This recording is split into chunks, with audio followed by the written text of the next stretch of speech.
เอาหอกเนี่ยพุ่งขึ้นไปบนท้องฟ้าแล้วก็แอนหน้าอกรับหอกนะตายเลยนอกเมืองลำพูนนี่คุณหลวงวิลังคานี่นะแพ้เสียใจรบแพ้แล้วก็ยอมตายเลยนะเสียชื่อเสียหน้ากูตายดีกว่า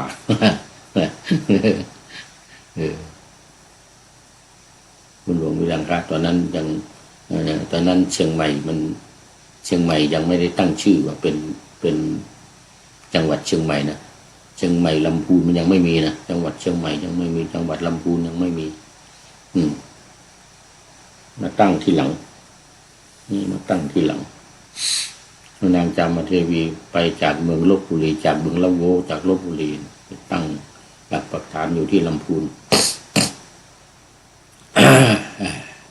ขออภัยทางการบ้านเมืองยังไม่ได้เปลี่ยนมันยังเป็นอะไรเมืองหัวเมืองล้านนาเป็นพายัพมึงเป็นเนี่ยจังหวัดมันไม่ได้ตั้งกันตอนนี้ยังไม่ได้ตั้งจังหวัดเชียงใหม่จังหวัดลำพูนแพร่น่านลำปางพะเยาเชียงรายยังไม่มีเป็นเมืองล้านนาอยู่สมัยนั้นไม่เป็นจังหวัดเนี่ยยังไม่เป็นจังหวัดมาตั้งจังหวัดนี่มาตั้งที่หลังจังหวัดเชียงใหม่จังหวัดลำพูนเนี่ยมาตั้งที่หลังตอนว่านางจามเทวีขึ้นมาใหม่ๆตอนนั้นยังไม่ได้มีจังหวัดยังไม่มีจังหวัดปกครองกันเป็นหัวเมืองล้านนานี่หัวเมืองล้านนานี่มีเจ้าวิชยานนท์เจ้าวิชยานนท์เจ้าอะไรณเชียงใหม่ณลำปางณลำปางณน่านอะไรก็ปกครองหัวเมืองใครหัวเมืองมันอยู่ลำปางนี่ก็มีเจ้าเมืองลำปาง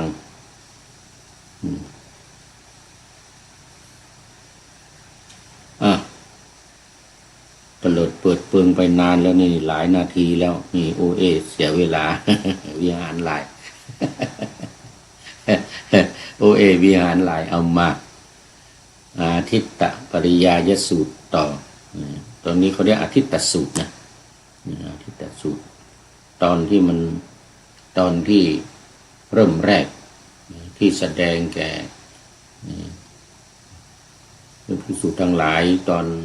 โน้นน่ะตอนใหม่ๆครั้งแรกนั่นเรียกว่าอาทิตตปริยายสูตรอาทิตตปริยายตอนนี้มาในตอนนี้เอามาไว้ในสังยุตตนิกายพระไตรปิฎกเล่มที่18พระไตรปิฎกเล่มที่18สังยุตตนิกายอยู่ในสลายตนะวรรควรรคใหญ่นะวรรคใหญ่สลายตนะวรรควรรคเล็กตอนนี้เป็น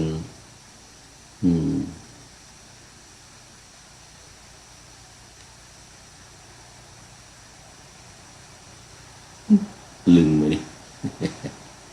วรรคเล็กที่ไหนอยู่ไหนละวรรคเล็กอยู่ในปฐมปัญนาถสลายตนะสังยุตสลายตนะสังยุตแล้วก็สัพพะวรรคนี่แหละนี่วรรคทั้งปวงวรรคว่าสิ่งทั้งปวงสัพพะนี่แปลว่าทั้งปวงอันนี้สัพพะวรรคอาทิตตสูตรนี่สูตรที่6ที่ผ่านมาเป็นอปริชานนสูตรที่1ที่2ที่ผ่านไปอาทิตตสูตรนี่ก็ว่าด้วยสิ่งทั้งปวงเป็นของร้อนสิ่งทั้งปวงก็มาจากคำว่าสัพพะสัพพสูตรสัพพวรรคหมวดที่ว่าด้วยสิ่งทั้งปวงเป็นของร้อน ดังที่ปานาธรรมาสเอาไว้ว่าอาทิตตสูตรตั้งสิ่งทั้งปวงเป็นของร้อนครั้งหนึ่งพระภูธรประทับอยู่ณตำบลพระภูธรคือพระพุทธเจ้านะพระพุทธเจ้าบางทีก็ภูธรบางทีก็ภูบาลภูธรภูบาลภูนี่แปลว่าภูเขาภูธรก็เหมือนกับตำรวจภูธรจังหวัดเชียงใหม่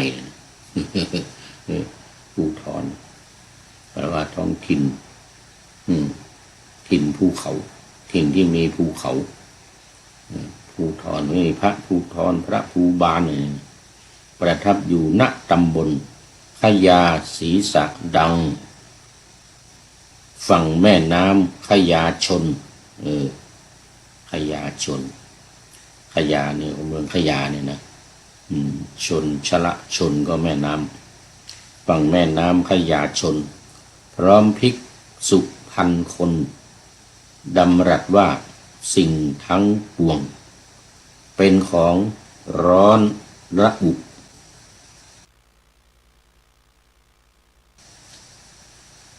คือจักขุร้อนวายป่วงรูปร้อนอย่างหลายหลวงจักขุวิญญาณร้อนจริงนี่ก็มีจักขุสัมผัสร้อนแม้เมื่อตอนเสวยสิ่งเป็นสุขหรือทุกข์ยิ่งหรือมิใช่สุขทุกข์ทนนี่ก็หมายถึงว่ามันมีอยู่ของที่มันร้อนที่ว่าร้อนเนี่ยนะของที่ว่าร้อนนี่มันก็มี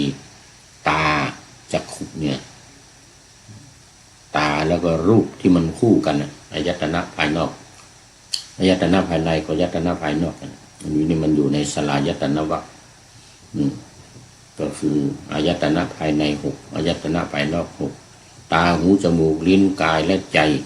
ภายนอกก็รูปเสียงกลิ่นรสโผฏฐัพพะ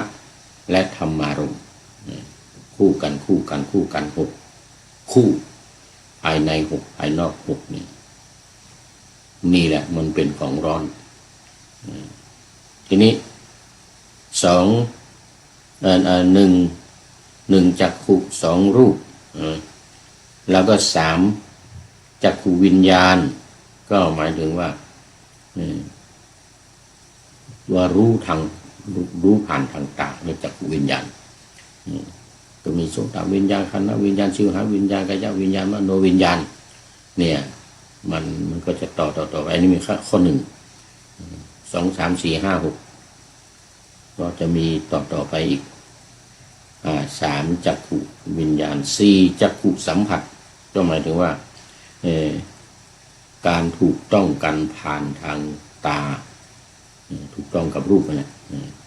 ก็เรียกว่าจักขุสัมผัสผ่านทางตาที่4และ5สิ่งที่ได้เสวยอันเกิดจากการสัมผัสนั้นก็คือความสุขบ้างความทุกข์บ้างหรือไม่ใช่สุขไม่ใช่ทุกข์เป็นกลางบ้างอย่างนี้นะก็เป็นของร้อนเหมือนกันเป็นของร้อนเหมือนกันเพราะจักขุสัมผัสเป็นปัจจัยก็ร้อนรนเพราะไฟในตัวคนได้แก่ไฟคือราคะโทสะโมหะความเกิดความคร่ำครวญโศกะชรามรณะความทุกข์กายและทุกข์ใจอันนี้คือผลของมันสาเหตุของมันก็คือไฟคือกิเลส3อย่าง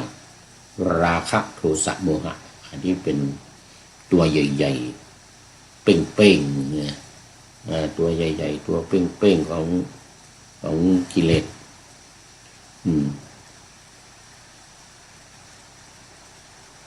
ก็คือราคะความกำหนัดหรือความใคร่ความกำหนัดความใคร่2โทสะความโกรธ3โมหะความหลงเนี่ย3อย่างนี้ราคะโทสะโมหะความใคร่ความโกรธความหลงเป็นไฟเหมือนกับไฟที่ในพระสูตร ในอาทิตตปริยายสูตรที่เราสวดกันในงานศพที่ว่านี่นะศพวันสุดท้ายนะอย่างวันพระราชทานเพลิงศพเนี่ย จะนิยมสวดหรือแม้ว่าการทำบุญส่งศพวันสุดท้ายนี่ก็จะนิยมสวดอาทิตตปริยายสูตรต้องขออภัยคันจมูกทำให้เสียบุคลิก เสียบุคลิกลักษณะหมด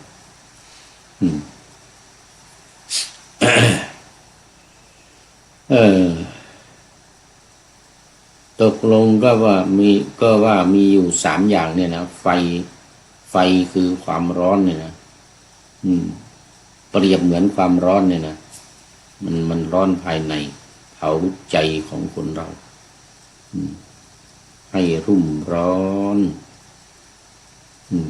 ร้อนยังไงอย่างความใคร่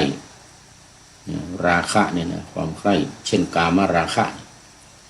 ความใคร่ในกามหรือฉันทาราคะความกำหนัดด้วยอำนาจแห่งความพอใจเนี่ยนะกามราคะก็ความใคร่ในกามคือกามคุณทั้ง5ต้องการปรารถนากามคุณทั้ง5คือรูปเสียงกลิ่นรสและสิ่งของหรือภาษาบาลีว่าโผฏฐัพพะคือสิ่งที่มากระทบกายของเราความร้อนความเย็นความอ่อนความแข็ง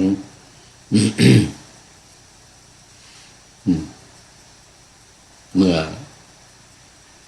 ยังมีความใคร่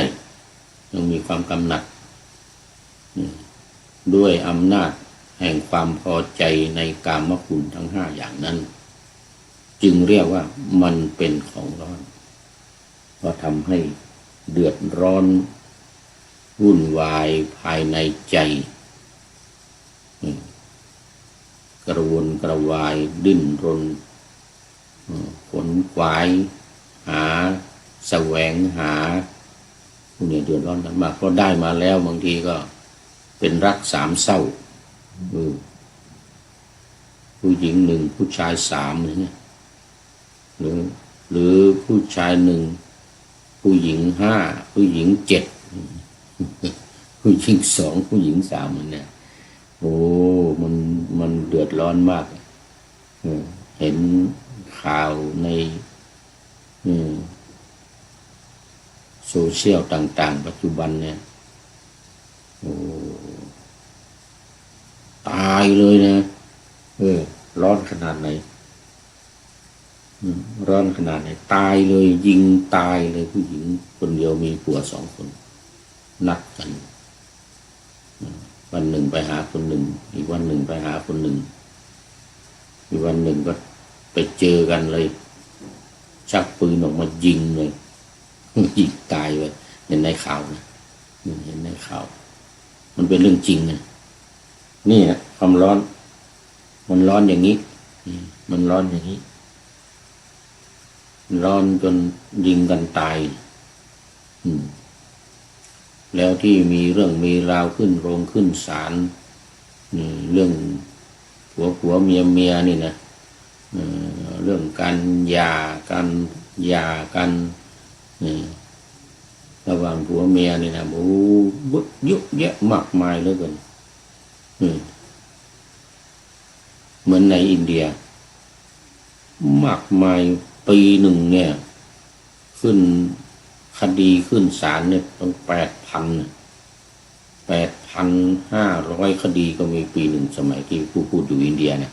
เขาลงข่าวปีนี้มีคดีการฆ่ากันโดยเฉพาะก็แม่ผัวพ่อผัวนี่นะฆ่าลูกสะใภ้เผาทั้งเป็นทางฝ่ายพ่อแม่ของผู้หญิงก็ฟ้องศาลฟ้องโอ้ไม่หวัดไม่ไหวฆ่ากันตาย เรื่องกามคุณนี่แหละเรื่องผัวเมียเรื่องลูกสะใภ้กับแม่ยาย กับแม่ผัวก็ผัวตัวเองด้วยสามีตัวเองด้วยร่วมกันฆ่าเผาทั้งเป็นเลยโอ้เยอะในอินเดียเนี่ยนะเพราะอะไรเอาสมบัติผู้หญิงเนี่ยเอาสมบัติมาจากบ้านมาอยู่กับผู้ชายเขาเรียกดอลลี่โอ้เงินไม่รู้เท่าไหร่หลายล้านสิ่งของไร่นาสาโทอะไรตัดแบ่งมาทรัพย์สมบัติอะไรก็มาให้ฝ่ายชายแล้วก็มาอยู่กับสามีต่อมาก็แม่ผัวไม่พอใจฆ่าลูกสะใภ้ก็คงร่วมหัวกันกับสามีด้วยนะเพราะว่าถ้าตายแล้วเดี๋ยวก็ไปหาใหม่ ไปหาใหม่มาอีกนี่นะเป็นอย่างนั้นก็เรื่องไฟคือราคะเนี่ยมันเป็นไฟในเรื่องมันเป็นไฟปีหนึ่งปีนั้น8,500 คดีเพราะว่าตอนนั้นผู้นี่ตอนทำปริญญาเอกก็ไปเรียนกฎหมายด้วยไปเรียนกฎหมายปริญญาตรีนะไปเรียนกฎหมายก็เลยรู้เกี่ยวกับเรื่องนี้อาจารย์สอนนั่นก็เป็นทนายความอาจารย์สอนเป็นทนายความเป็นอาจารย์อยู่ในมหาวิทยาลัยก็เป็นทนายความด้วยก็มันเล่าให้ฟังโอ้เดือดร้อนกันขนาดนั้นไฟคือราคะนี่ไฟคือราคะแล้วก็ไฟคือโทสะคือความโกรธนี่นะไม่มันเดือดร้อนมากโกรธขึ้นมาเนี่ยโอ้จองเวรจองกรรมกันเป็นล้านหมื่นแสนล้านชาติเลยนะล้านปีเลยนะเหมือนกับพระเทวทัตจองเวรกับพระพุทธเจ้านี่นะมีความโกรธเกินมาชาติไหนถ้าเจอพระพุทธเจ้าก็เป็นว่าต้องล้างแค้น สาเหตุมีนิดเดียวคือสมัยเป็นพ่อค้าด้วยกันไปเอาของไปขายไปแลกทองนี่พระเทวทัตนี่เป็นพ่อค้าขี้โกงคุณยายเอาถาดทองมาราคาไม่รู้เท่าไหร่ก็เอาไม้ขีดโอ้ไม่มีราคายายเอาเก็บไว้ก่อนเดี๋ยวฉันไปขายของข้างหน้าเหลืออะไรมาจะเอามาแลกจะเหลือกางเกงในสักตัวหนึ่งก็จะเอามาแลกมาเพราะว่าถาดของยายเนี่ยมันไม่มีราคาอะไรยายก็มองไม่เห็นยายตาบอดยายก็มองไม่เห็นโอ้มีถาดเนี่ยถาดทองคำนี่เป็นทรัพย์สมบัติของปู่ย่าตายายที่เหลือไว้ให้แต่ยายก็เป็นคนแก่แล้วตาบอดมองไม่เห็นพ่อค้ามาแลกของมาขายของก็เลยนี่ถาดของยายมีเนี่ยจะเอาแลกของได้อะไรบ้างเลยกี่โกงดูรู้แล้วว่ามันเป็นถาดทองคำราคาหาไม่ได้เกินสิ่งของที่เรานำมาเนี่ยก็ได้แต่แกล้ง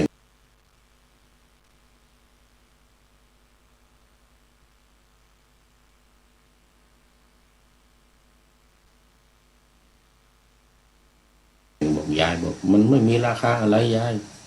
เดี๋ยวผมไปขายของข้างหน้าก่อนเดี๋ยวเหลืออะไรจะเอามาแลกของยายนะจะเอามาแยกถาดนี่นะอย่าให้ใครว่างั้นนะ ยายเก็บไว้ก่อนเลยนะยายก็ไม่รู้มีค่าไม่มีค่ายังไงก็ไม่รู้ต่อมาก็พ่อค้าอีกคนคือพระพุทธเจ้าปัจจุบันเนี่ยนะมาถึงก็โอ้ยนี่มันทองคำของที่เอามานะที่สิ่งของอะไรต่างๆทั้งเงินด้วยเสื้อผ้าอะไรต่างๆยกให้ยายหมดของเต็มบ้านเลยกำลังขึ้นเรือมาใหม่ๆของเอามาทั้งหมดกำลังจะเอาไปขายให้ยายหมดเลยเนี่ยมันยังไม่เท่างั้นยายมันยังไม่เท่าของยายนี่นะมันราคาแพงมากนะยายก็ดีอกดีใจเมื่อกี้นี่พ่อค้าคนนั้นว่าจะเอากางเกงในมาแลกฮะไอหมอนี่มันโกงเหมือนกันยายมาไอหมอนี่มันโกงพระพุทธเจ้ารู้แล้วพ่อค้าเนี่ยตอนนั้นเป็นพ่อค้าเนี่ยก็รู้แล้วว่าคนเนี้ยมันโกงเดี๋ยวมันจะกลับมาเอามันจะเอากางเกงในมาแลกของยายเนี่ยแล้วมันจะโมโหว่างั้นนะรีบเอาถาดทองนี่นะได้ถาดทองคำนี่ก็รีบขึ้นเรือรีบขึ้นเรือรีบไปขึ้นเรือพ่อค้านั้นมาถึงมีไหนยายถาดนี่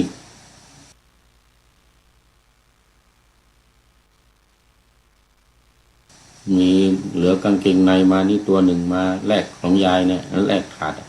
โอ้ไม่มีหลานพ่อค้าคนนั้นเขาเอาไปแล้วว่างั้นเนี่ยดูเขาให้ของยายนี่เนี่ยโหเป็นจำนวนมากเป็นเนี่ยของเป็นจำนวนมากเนี่ยหลานว่ามันไม่มีค่าแต่ว่าพ่อค้าคนนั้นเขาบอกว่าเป็นทองคำพ่อค้านี่ก็โกรธมากอย่างนั้นเดี๋ยวรีบไปท่าเรือเรือออกไปแล้วเรือของพ่อค้าคนดีออกไปแล้วพ่อค้าคนโกงนี่ก็บอกโอ้หยุดก่อนมึงมันโกงมันเอาของกูมากูจะกลับมาเอาไม่ได้แล้วไม่ทันแล้วขึ้นมาเต็มมือสองข้างเนี่ยบอกกูจะจองเวรจองกรรมมึงเนี่ยเท่ากับเม็ดหินเม็ดทรายเนี่ยในมือเนี่ยวะนะโอ้โหตั้งแต่นั้นมาก็เกิดภพใดชาติใดมาเจอก็ต้องแก้แค้นล้างแค้นแก้แค้นล้างแค้นแก้แค้นล้างแค้นสุดท้ายมาเมืองราชคฤห์นี่นะทำสังฆเพศแยกสงฆ์กลิ้งหินจัดโปรงพระชนพระพุทธเจ้าปล่อยช้างนาราคิรีจ้างนายขมังธนูมายิงพระพุทธเจ้าสารพัดคือให้พระเจ้าอาชาติศัตรูทำให้พระเจ้าอาชาติศัตรูจ้างนายขมังธนูมายิงพระพุทธเจ้าปรากฏว่ามาถึงก็บวชเป็นพระโสดาบันกันหมด16 คนน่ะนายขมังธนูที่ว่าแม่นยิงแม่นนั่นน่ะมาถึงก็บวชหมด16 คนน่ะแค้นกลิ้งหินใส่เลยนี่กูทำเองดีกว่าว่างั้นนะพระพุทธเจ้าเสด็จลงจากเอาคิชกูฏลงมาจากบิณฑบาตในเมืองก็กลิ้งหินลงมาไม่ถูกอีก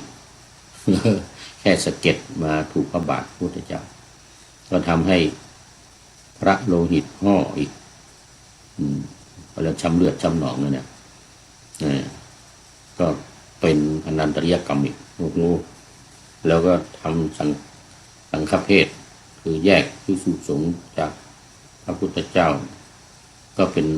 แล้วทำฆ่าบิดาอันนั้นก็เป็นอนันตริยกรรมทางอ้อมอีกนะไปยุยงเขาเจ้าชาติศัตรูก็เป็นอนันตริยกรรมเพราะว่าพระเทวทัตนี่นะนี่เห็นไหมความโกรธ นะนี่คือความโกรธความมันก็มีอยู่ราคะความใคร่โทสะความโกรธเนี่ย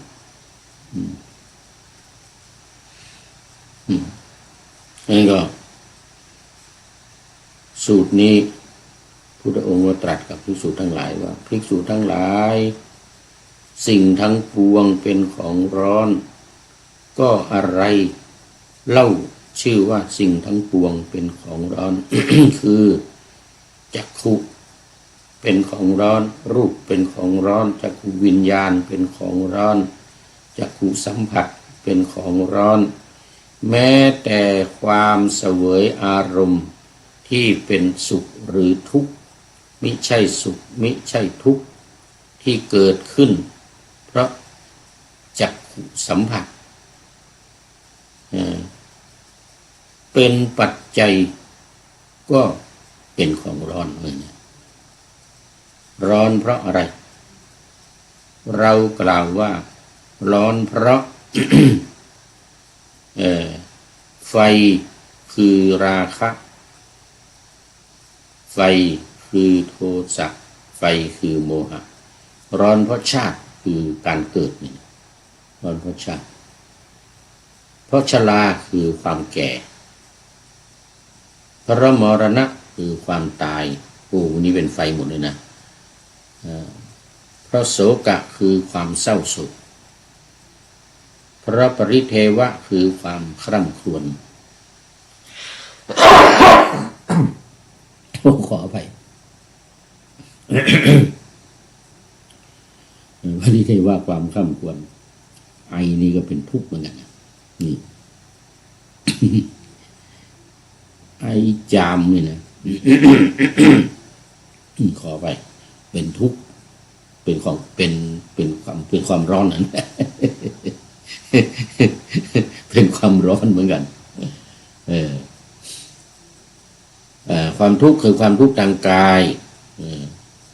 โทมนัสคือความทุกข์ทางใจตรงนี้ก็เป็นไฟเหมือนกันเพราะอุปาญาตความแค้นใจความแค้นใจเหมือนพระเทวทัตเนี่ยเหมือนพ่อค้าที่ไม่ได้ทองคำเนี่ยไม่ได้ถาดทองค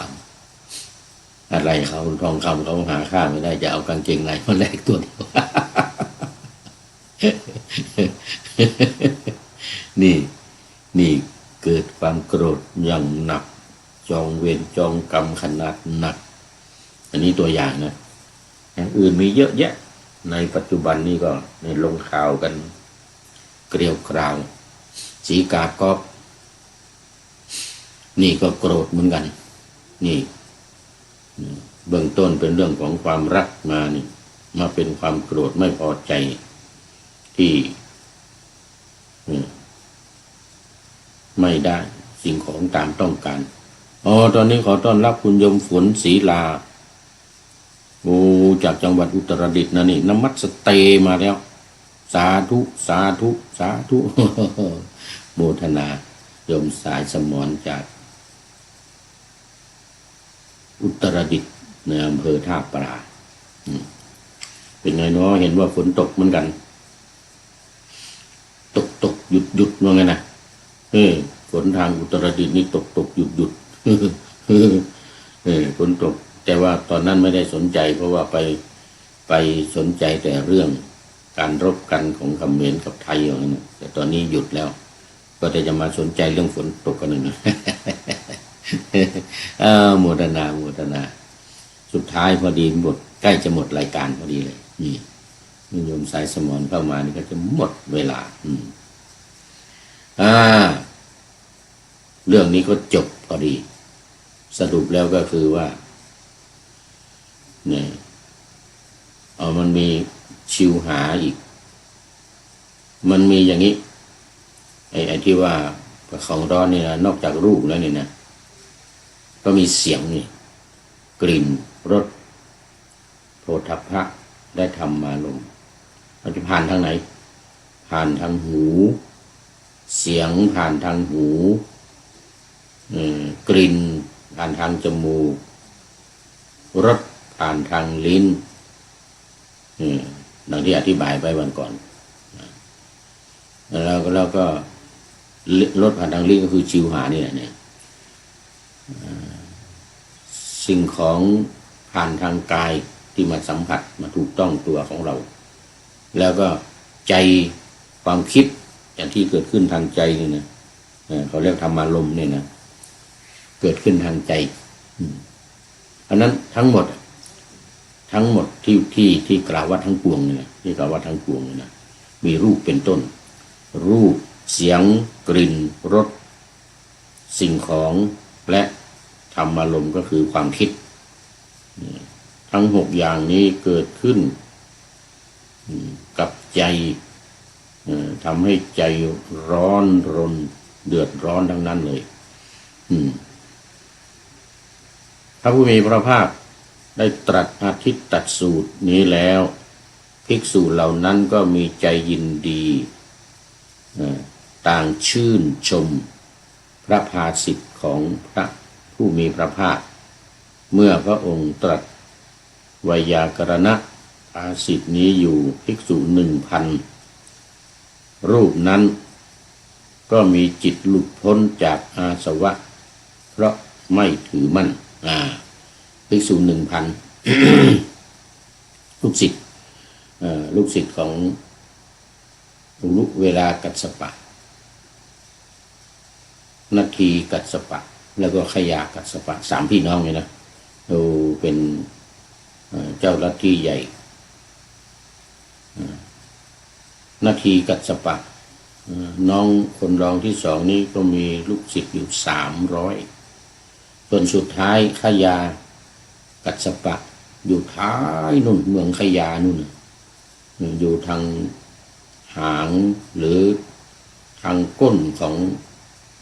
องช้างเนี่ยของภูเขาภูเขามันเหมือนช้างมันเหมือนตัวช้างเหมือนหัวช้างเลยนะ นี่เรียกว่าศีรษะเนี่ยขยาศีรษะขยาแปลว่าช้างมาจากภาษาบาลีว่าคัจฉะเนี่ยคัจฉะแปลว่าช้างแต่อินเดียออกเสียงเป็นขยาเป็นตัวชอเนี่ยออกเป็นยอเป็นขยาศีรษะ ที่เรื่องนี้เกิดขึ้นขยาศีรษะก็เพราะอย่างนี้แหละทางหัวทางกลางทางท้ายของภูเขาอุรุเวลาก็อยู่หัวที่ว่าเนี่ยตำบลอุรุเวลาเสนานิคมเนี่ยแล้วก็ไปสุดท้ายที่ขยาศีรษะขยามีลูกศิษย์อีก200รวมเป็น 1,000 รวมเป็น 1,000 เมื่อทั้งหมดบวชที่ว่าลอยชฎาไปเนี่ยนะลอยผมไปนะแล้วก็ขึ้นมามารวมกันกับพี่ชายทั้งหมดเลยที่หัวช้างนี่ขยาศีรษะนี่ที่หัวช้างเนี่ยก็บวชหมดเลยแล้วก็ฟังธรรมะอาทิตตปริยายสูตรจากพระพุทธองค์บรรลุเป็นพระอรหันต์กันหมดอันนี้ก็ 1,000 เลย รวมกับหัวหน้าอีก3รวมกับหัวหน้าอีก3ก็เป็น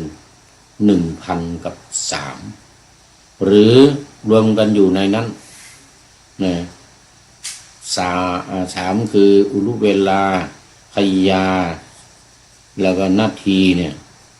ทั้ง3นี้รวมอยู่ใน 1,000 นั้นรวมอยู่ใน 1,000 อันนี้ไม่ได้บ่งชัดว่าเป็นยังไงเอาแล้ววันนี้หมดเวลาโยมสายสมรนี่ก็เป็นท่านสุดท้ายเข้าสู่เส้นชัยของรายการวันนี้โมทนาเป็นอย่างยิ่งและทุกท่านที่เข้ามาแล้วผ่านไปแล้ว ขอบคุณและโมทนาขอนำพระไตรปิฎกลอยฟ้าไปจากผู้ฟังทั้งหลายในโลกล่าวันต่อไปจะได้จรย้อนกลับมาสู่สถานีใหม่ให้ท่านฟังอย่าลืมเปิดวิทยุหรือเครื่องรับโทรศัพท์โมบายคอมพิวเตอร์ผัง YouTube เฟซเพจไลน์ให้ดังๆเพื่อชมฟังรายการวันต่อ